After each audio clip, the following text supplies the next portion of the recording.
Hey guys, welcome to my YouTube channel. पाठशाला number 1 में आप सभी का स्वागत है। तो आप सब कैसे हैं? आई होप कि आप सब अच्छे होंगे।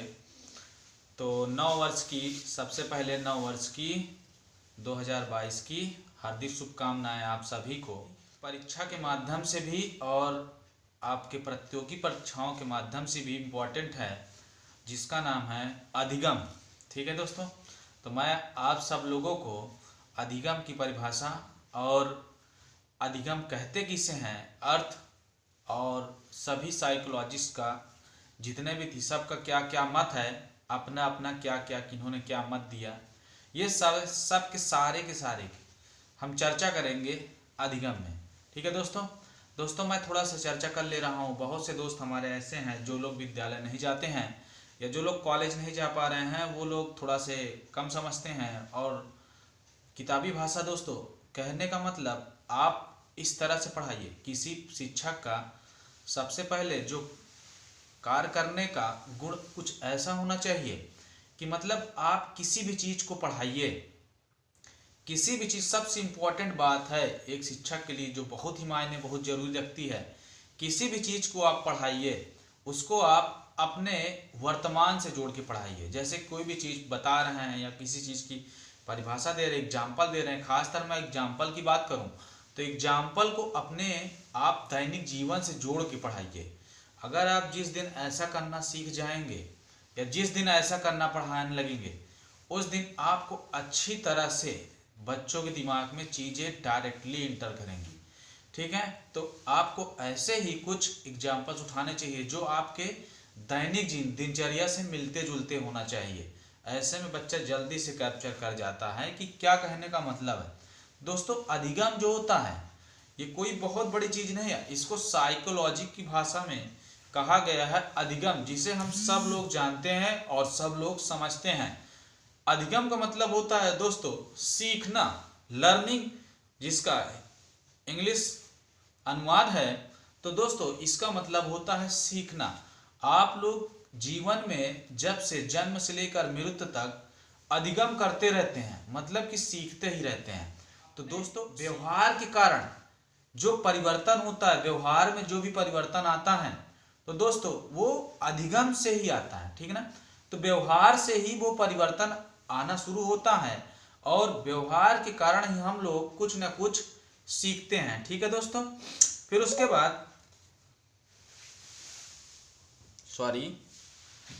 बाद जैसे कि व्यवहार में जो भी परिवर्तन आता है कि विभिन्न क्रियाओं के फलस्वरूप जो भी व्यवहार में कमियां आती हैं या जो भी व्यवहार में परिवर्तन होते हैं, उसको क्या कहते हैं? अधिगम कहते हैं। ठीक है, इसे ही अधिगम कहा गया है। सीखने को हम लोग अधिगम कहते हैं। अब देखिए दोस्तों, सीखने के कई प्रकार, कई नियम इस साइकोलॉजी के भाषा में बताया गया है। बहुत से साइकोलॉजिस्ट ने अपना अलग अलग मत भी दिया है। तो दोस्तों, हम उन मतों को कई प्रकार से परिभाषित कर सकते हैं। तो इसी बारे में ये वीडियो आपके लिए बहुत ही खास होने वाला है। और दोस्तों, सभी, मेरा तो ऐसा कहना है कि आप सभी इस वीडियो को जरूर देखें कि क्या है इस वीडियो में खास, और आपका कोई गलती है या कोई सुझाव है तो उसे ज़रूर बताएं। इससे हम आने वाली हर वीडियो में हम आपके सुझाव से थोड़ा से प्रभावित होंगे और हम सुधार करने की कोशिश करेंगे। ठीक है दोस्तों, तो गलती होगी उसे माफ़ करिएगा और समझने का प्रयास कीजिएगा और वीडियो को ज़्यादा से ज़्यादा शेयर कीजिए। यही हमारी आपसे आग्रह है, विनती है।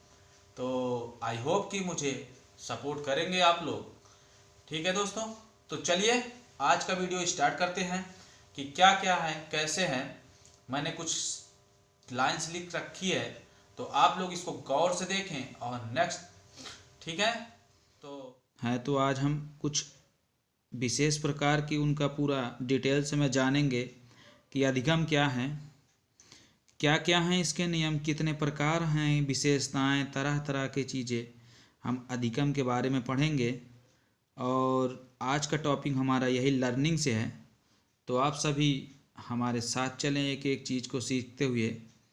तो दोस्तों, उन सभी भाइयों के लिए बहुत ही महत्वपूर्ण है जो क्लास नहीं कर पाते हैं किसी तरीके, तो विद्यालय नहीं जा पा रहे हैं। तो चलिए आज का बीएड का सेशन स्टार्ट करते हैं। साइकोलॉजिकल पर्सपेक्टिव का देखते हैं। ये रहा, तो आप दोस्तों देख पा रहे होंगे, तो एक बार देखिए करो यार, और थोड़ा सा सब्सक्राइब, जो हमारे नए व्यूवर्स हैं सब्सक्राइब करें और थोड़ा लाइक और शेयर कर दो भाई अपने ग्रुप्स में, अपने दोस्त को जो भी क्लास नहीं कर पा रहे हैं। तो चलिए आज का वीडियो को शुरुआत करते हैं और देखते हैं कि दोस्तों हम एक एक चीज़ डिटेल समझेंगे कि अधिगम है क्या चीज़। ठीक है, अगर देखा जाए दोस्तों कि अधिगम का मतलब ये होता है दोस्तों कि सीखना, कोई चीज़ सीखना। तो दोस्तों मानव जब से पृथ्वी पे आता है और जब तक यहाँ रहता है, पूरा बचपन से बुढ़ापा तक सीखता ही रहता है। अधिगम मतलब करता ही रहता है, अधिगम की अनुक्रियाएं करता ही रहता है, तो सीखता ही रहता है दोस्तों जीवन भर। तो सीखना दोस्तों जीवन की एक क्रिया है, व्यक्ति सीखता ही रहता है। तो आज हम बीएड फर्स्ट सेमेस्टर का यही चैप्टर देखने वाले हैं। तो चलिए सबसे पहली बात अगर दोस्तों हम इसमें कर लिया जाए अधिगम के बारे में, मतलब बात करने से पहले हम कुछ इनके पॉइंट्स को जान लिया जाए जिनसे ये मिलकर बना है। तो दोस्तों आप देख पा रहे होंगे, सबसे पहले काम हम इसमें ये करेंगे कि दोस्तों अधिगम का मतलब सबसे पहले हम ये देख लेंगे व्यवहार। ठीक है, अधिगम का मतलब सबसे पहले इसमें ये है व्यवहार। यहाँ पे अधिगम को समझने के लिए हमें सबसे पहले व्यवहार को समझना पड़ेगा। बिहेवियर कैसा है किसी के प्रति। तो दोस्तों बिहेवियर के बारे में अगर देखा जाए, जो व्यवहार शब्द है, व्यवहार शब्द को सबसे पहले वॉटसन ने बताया था। ठीक है, व्यवहार शब्द को सबसे पहले वॉटसन ने बताया था और इसी से उन्होंने व्यवहार विज्ञान का खोज किया और उन्हीं का नाम दिया गया, उन्हीं के द्वारा दिया गया नाम व्यवहार विज्ञान। और व्यवहार विज्ञान इसी से बना है, व्यवहार से लेकर कि व्यवहार कैसा होना चाहिए। वाटसन ने 1913 में ये नियम दिया था। ठीक है, तो दोस्तों अगर देखा जाए तो व्यवहार क्या है, क्या चीज़ है व्यवहार। ठीक है, तो व्यवहार जो है अगर देखा जाए तो व्यवहार जो है व्यक्ति द्वारा की जाने वाली वह क्रिया जो बाह्य रूप में दिखाई देती है। ठीक है, व्यक्ति द्वारा की जाने वाली वह क्रिया जो बाह्य रूप में दिखाई देती है, इसी को हम लोग क्या कहते हैं, व्यवहार कहते हैं। ठीक है, तो व्यक्ति जितनी भी वो सब क्रियाएं जो करता है, जो व्यक्ति जो भी चीज़ करता है, उसकी जो बाहरी क्रिया होती है जो हमें दिखाई देती है, ठीक है, जो स्पष्ट रूप से दिखाई देती है, उसी को हम लोग क्या कहते हैं, व्यवहार कहते हैं। ठीक है, आगे चलते हैं। परिवर्तन अगर देखा जाए दोस्तों, व्यवहार में जो परिवर्तन होता है अस्थायी रूप से, कह दिया जाए अगर हम अधिगम की परिभाषा देना चाहें तो मुख्य 3 कारणों से दे सकते हैं। और अच्छी तरह से आई होप कि मुझे लग रहा है कि आपको अच्छी तरह समझ में आएगा। अगर हम दे सकते हैं तो व्यवहार के 3 कारण हो सकते हैं। मतलब हम अधिगम परिभाषा इस प्रकार से दे सकते हैं कि व्यवहार में परिवर्तन, अगर अस्थायी रूप से कोई परिवर्तन होता है 3 कारणों से, व्यवहार में 3 कारणों से अस्थायी रूप से जो परिवर्तन आता है, या उसी परिवर्तन को हम क्या कहते हैं, अधिगम कहते हैं। ठीक है, उसी परिवर्तन को अधिगम कहते हैं। मतलब हम कह सकते हैं कि व्यवहार में अभ्यास, प्रशिक्षण और अनुभव के कारण अस्थायी रूप से परिवर्तन को हम क्या कहते हैं, अधिगम कहते हैं। मतलब अगर इन 3 कारणों से व्यवहार में कोई परिवर्तन आता, अस्थायी रूप से कोई परिवर्तन आता है, तो उसे हम अधिगम कहते हैं। ठीक है ना, मतलब अभ्यास करना, प्रशिक्षण करना, अनुभव करना, इन तीनों चीज़ से जो भी परिवर्तन में अस्थायी रूप उसके बाद अधिगम की परिभाषा हम इसी प्रकार से दे सकते हैं कि अधिगम जो होता है व्यक्ति के व्यवहार में अभ्यास, प्रशिक्षण, अनुभव के कारण आए अस्थायी परिवर्तन को अधिगम कहलाता है। ठीक है, अधिगम कहते हैं। ठीक है, तो दोस्तों इसी पर कुछ वैज्ञानिकों ने फिर उसके बाद मत दिया, अपना अपना मत दिया। इसी पर क्या क्या मत दिए हैं? क्रो ऑन क्रो कहते हैं। क्या कहते हैं कि आदत और अभिवृत्ति और ज्ञान का अर्जन को अधिगम माना है। इन्होंने कहा है कि आदत और अभिवृत्ति और ज्ञान का अर्जन जो है अधिगम कहलाता है। ठीक है, मतलब दोस्तों क्रो एंड क्रो का मतलब ये होता है एक पति और दूसरे पत्नी। क्रो एंड क्रो जो होता है उनके अनुसार कहती हैं कि जो आदत होती है ना मनुष्य की, या जो इंसान की जो आदत होती है, अभिवृत्ति का मतलब दृष्टिकोण होता है, देखने का नजरिया होता है। आदत और दृष्टिकोण आदमी का देखने का नजरिया, और जो ज्ञान का अर्जन कर पाता है या उसका अर्जन करना, उसे हम अधिगम कहते हैं। ठीक, क्रो एंड क्रो का नियम था ये, अपना क्रो एंड क्रो का मानना था, ऐसा बोला है। फिर उसे गिलफर्ड ने, इसी तरह तमाम वैज्ञानिकों ने अपना अपना मत दिया है, तमाम साइकोलॉजिस्ट ने अपना अपना मत दिया है। इसमें देखा है सर गिलफर्ड ने कहा है कि व्यवहार के कारण व्यवहार में आया कोई भी परिवर्तन अधिगम कहलाता है।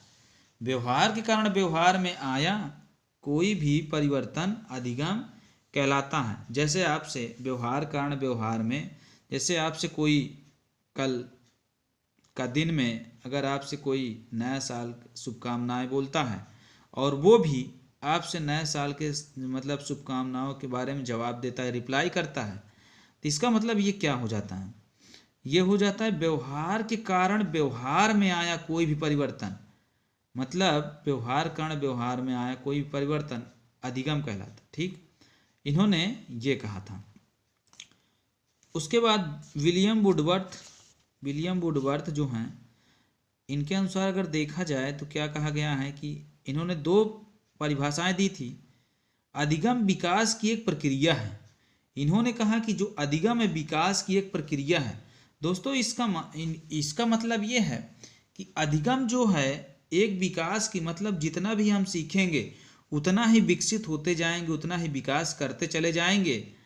तो दूसरी परिभाषा इन्होंने क्या कही है कि नवीन ज्ञान एवं नवीन प्रक्रियाओं का अर्जन, नवीन ज्ञान मतलब नया ज्ञान और नई प्रक्रियाओं का अर्जन अधिगम कहलाता है। मतलब जो नया ज्ञान है या नवीन प्रक्रिया उसके प्रति व्यक्त की जा रही है नए प्रकार से, तो उसका जो ज्ञान का अर्जन होता है उसे अधिगम कहते हैं। ठीक है, उसके बाद गेट्स जो हैं साइकोलॉजिस्ट, ये भी एक तरह से कहते हैं मनोवैज्ञानिक कि मतलब अनुभव और प्रशिक्षण के कारण, मतलब अनुभव और प्रशिक्षण के कारण व्यवहार में आया परिवर्तन क्या है? अधिगम है।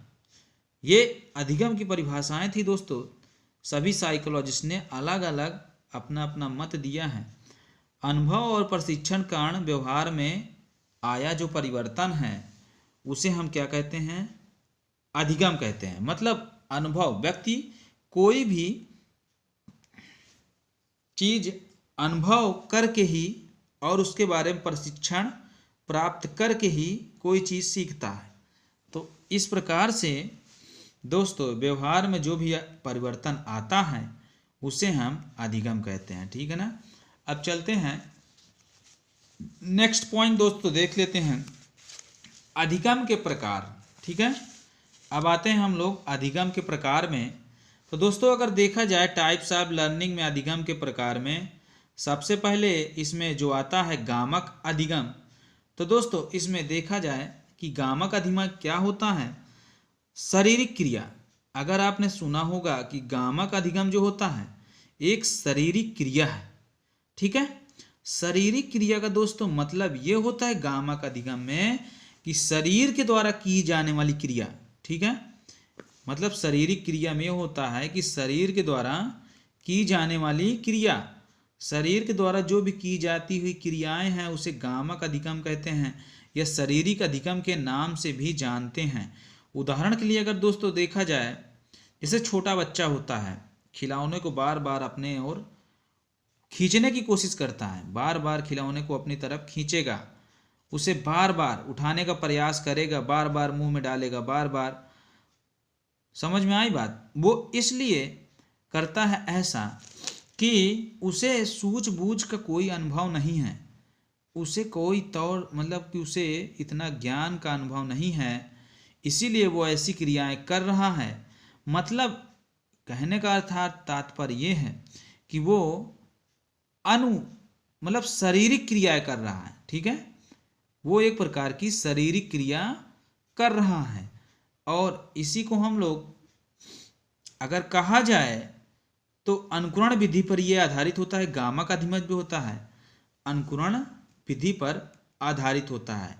दोस्तों यहाँ पे जो एक बच्चा है, बड़ों से लेना देना नहीं है, जो एक बच्चा होता है शारीरिक क्रिया करता है किसी प्रकार की, वो उसकी जो अवस्था होती है वो शैशव अवस्था में होता है।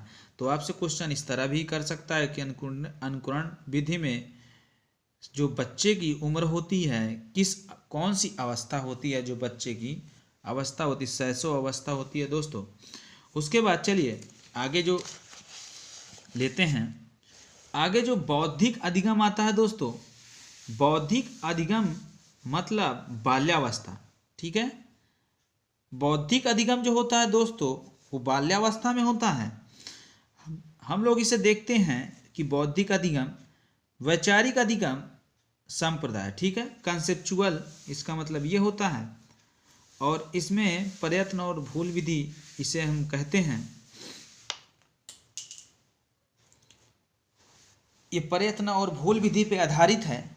तो दोस्तों इसमें हम इसको समझते हैं कि बौद्धिक अधिगम आखिर क्या है। ठीक, तो बौद्धिक अधिगम अगर देखा जाए तो इसे हम कह सकते हैं कि यदि हमारे मस्तिष्क में किसी प्रकार की हम जी चीज़, मतलब कि कहने का मतलब ये है कि जो चीज़ हम सोचते हैं उसकी आकृति हमारे माइंड में बन जाती है। जब उसकी आकृति हमारे माइंड में बन जाती है तो ऑटोमेटिक हमें अच्छी तरह से वो चीज़ याद हो जाती है या ज्ञान हो जाता है उसका कि ये किस प्रकार का था। जैसे हम अपने मन में सोच लेते हैं, कोई भी चीज़ सोचते हैं कि हाँ मान लीजिए हाथी, बंदर, कोई भी जानवर, कोई पेड़ पौधा, किसी प्रकार का चित्र है तो हम उसके विषय में सोच लेते हैं कि ये ऐसा है। क्यों?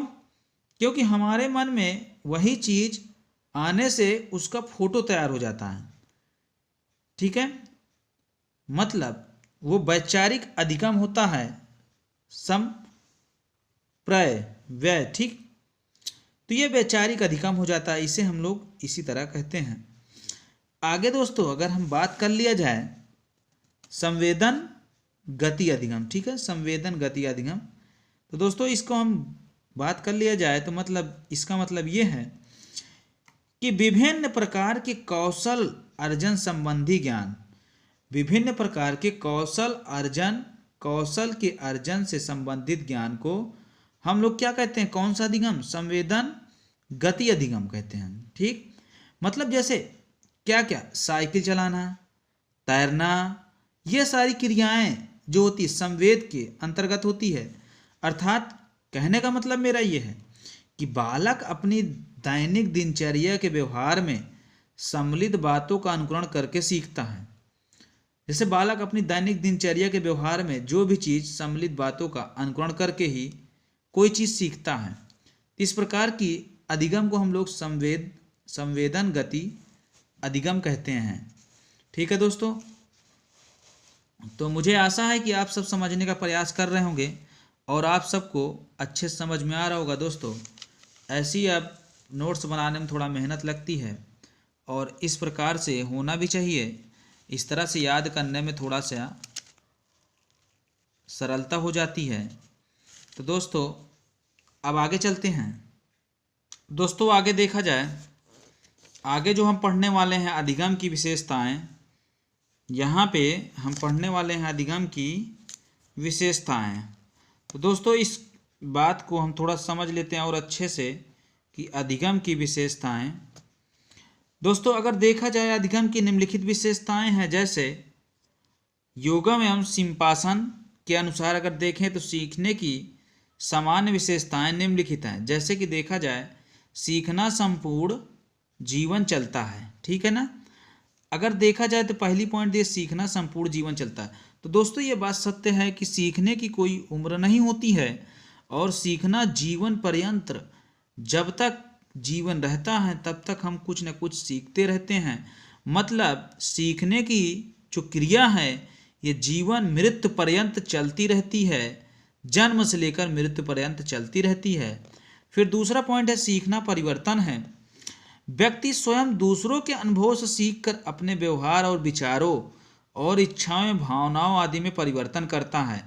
व्यक्ति कुछ न कुछ दूसरों से व्यक्ति सीखता ही रहता है और उससे अनुभव लेकर, उससे सीख लेकर अपने व्यवहार में कुछ न कुछ परिवर्तन करता है और इच्छाओं और भावनाओं आदि में परिवर्तन करता है, ठीक है ना। इसी प्रकार आगे देखते हैं इनके विशेषताओं में। जैसे दिया गया है, सीखना सार्वभौमिक है। सीखना सार्वभौमिक है मतलब लर्निंग इज यूनिवर्सल है, ये सत्य है। मतलब हर जगह सीखने का गुण केवल मनुष्यों में ही नहीं पाया जाता। कहता है सीखने का गुण केवल मनुष्यों में नहीं पाया जाता, अपितु संसार के सभी जीवधारी, जीव जंतु, पक्षी में भी सीखने का गुण पाया जाता है। जैसे दोस्तों मैं पक्षी की बात करूं, जैसे तोता होता है, ठीक है। अभी तोते को दोस्तों अभी पिंजड़े में बंद होता है, वो क्या करता रहता है, अपनी मालिक की बात मानता है और उसको देखता है, जो भी मालिक कहता है वो उसको सीखता रहता है। काफ़ी कुछ सीख जाते हैं और वो उसी तरह की भाषाओं का प्रयोग करते हैं जिस प्रकार से हम उन्हें सिखाते हैं, तो वो उसी तरह से बोलते हैं। तो इसी प्रकार इसे सीखना सार्वभौमिक है। सीखना समायोजन है, बोलते हैं सीखना समायोजन है। तो सीखना वातावरण में अनुकूल करने के लिए आवश्यक है और सीख कर ही व्यक्ति नई परिस्थितियों में अपना अनुकूलन कर सकता है। जब वह अपने व्यवहार में कोई नई परिस्थिति एवं वातावरण के अनुकूल बना लेता है, मतलब जब वह अपने व्यवहार को नई परिस्थिति और वातावरण में अनुकूल बना लेता है तभी वह कुछ सीख पाता है, ठीक है। अगर गेट्स के अनुसार देखा जाए, सीखने का संबंध स्थिति में क्रमिक परिचय से है। अगला सीखना विकास है। बोला गया सीखना एक विकास है। व्यक्ति अपने दैनिक क्रियाओं और अनुभवों द्वारा कुछ न कुछ सीखता है, फलस्वरूप उसका शारीरिक और मानसिक विकास होता है। दोस्तों सीखने से उसका दिमाग बढ़ता है और शारीरिक विकास भी होता है। सीखते सीखते सीखना नया कार्य करना है। जैसे वुडवर्थ के अनुसार, वुडवर्थ ने कहा था, मैंने आपको बता दिया है। फिर सीखना अनुभव है। तो दोस्तों इसमें यह कहा गया है कि सीखना अनुभवों का संगठन है। सीखना न तो नए अनुभव की प्राप्ति है और न ही पुराने अनुभवों का योग है, वरन नए पुराने अनुभवों का संगठन है। मतलब नए और पुराने अनुभव को मिला दिया जाए तो एक हमें सीख प्राप्त होती है और उसी का समायोजन या संगठन कह सकते हैं। जैसे जैसे व्यक्ति नए अनुभवों द्वारा नई बातें सीखता है, वैसे वैसे वह अपनी आवश्यकताओं के अनुसार अपने अनुभव को संगठित करता जाता है। मतलब नई नई या पुराने अनुभवों को संगठन, मतलब नए नए अनुभवों को सीख कर वैसे वैसे अपनी आवश्यकताओं को अनुसार अपने अनुभव को जोड़ता जाता है, संगठित करता जाता है। सीखना उद्देश्यपूर्ण होता है। सीखना उद्देश्यपूर्ण होता है। उद्देश्य जितना ही अधिक प्रबल होता है, सीखने की क्रिया उतनी ही तीव्र होती है। उद्देश्य के अभाव में सीखना असफल होता है, ठीक है। सीखना विवेकपूर्ण होता है, ये बोला है। मार्शल का कथन है कि सीखना यांत्रिक कार्य नहीं बल्कि विवेकपूर्ण कार्य है। उसी बात का शीघ्रता से और सरलता से सीखा जा सकता है जिसमें बुद्धि या विवेक का प्रयोग किया जाता है। बिना सोचे समझे किसी बात को सीखने में सफलता नहीं मिलती है। मतलब दोस्तों अगर सोचा जाए, बुद्धि या विवेक का प्रयोग किया जाए, तो मतलब कोई सवाल ही नहीं पैदा होता कि आप बिना सोचे समझे किसी बात को कहें, तो उससे सफलता नहीं मिलती है। सीखना सक्रिय क्रिया है। सीखना लर्निंग एक्टिव डीड है। सक्रिय सीखने ही वास्तविक सीखना है। मतलब जो सक्रिय सीखना है वो वास्तविक सीखना है। बालक तभी कुछ सीख सकता है जब वह स्वयं सीखने की प्रक्रिया में भाग लेता है। यही कारण है कि डाल्टन विधि में प्रोजेक्ट विधि आदि शिक्षण की प्रगतिशील विधियां हैं जो बालक क्रियाशीलता पर बल देती है। मतलब वही है, कहने का मतलब बालक स्वयं प्रक्रिया में भाग लेगा तभी वो सीख पाएगा। सीखना खोज है। दोस्तों देखा जाए इनके अनुसार वास्तविक सीखना किसी बात की खोज करना है। इस प्रकार सीखने में व्यक्ति विभिन्न प्रकार के प्रयास और स्वयं करके परिणाम पर पहुंचता है। दोस्तों सीखते सीखते व्यक्ति, जैसे कि कोई प्रैक्टिकली कर रहा है तो वो सीखता सीखता विभिन्न प्रकार के, एक बार असफल हुआ, दूसरी बार असफल हुआ, इस तरीके असफल होता रहता है, लेकिन क्या हुआ, सीखते सीखते एक परिणाम पर वो पहुंच ही जाता है। तो मार्शल ने कहा है कि सीखना उस बात को खोजने और जानने का कार्य है जिसे व्यक्ति खोजना और जानना चाहता है। तो दोस्तों ये भी एक अधिगम की तमाम तरह की विशेषताएं थी। यही सब अधिगम की तमाम तरह की विशेषताएं थी। तो दोस्तों अधिगम का आगे आता है, अधिगम को प्रभावित करने वाले कारक हैं कुछ, कि अधिगम को कौन कौन से कारक प्रभावित करते हैं। तो दोस्तों ये इम्पोर्टेंट है, अधिगम को प्रभावित करने वाले जो कारक हैं ये अक्सर से परीक्षा की दृष्टि से पूछे जाते हैं। अधिगम को प्रभावित करने वाले कारक। तो दोस्तों आइए देखते हैं कि अधिगम को प्रभावित करने वाले कारक कौन कौन से हैं। अधिगम को प्रभावित करने वाले कारक जैसे संवेगात्मक संतुलन, उत्तम सामाजिक अनुकूलन, मानसिक योग्यता, अच्छा शारीरिक स्वास्थ्य, अध्ययन की अच्छी आदतें, कुछ दशाएं अधिगम को प्रभावी बनाती हैं। ये सब दशाएं अधिगम को प्रभावी बनाती हैं। इसके अलावा बहुत सारी दशाएं अधिगम की प्रक्रिया में बाधक भी होती हैं। अधिगम को प्रभावित करने वाले कारक मुख्य निम्न हैं, जैसे शारीरिक और मानसिक स्वास्थ्य। दोस्तों सीखने के लिए हमें बालक का शारीरिक और मानसिक स्वास्थ्य भी सही अधिक तरह से कार्य करना चाहिए। इसके विपरीत जिस बालक में शारीरिक और मानसिक दोष पाए जाते हैं ना, वे असमर्थता कारण अधिगम की प्रक्रिया में जल्दी से थकान अनुभव करने लगते हैं।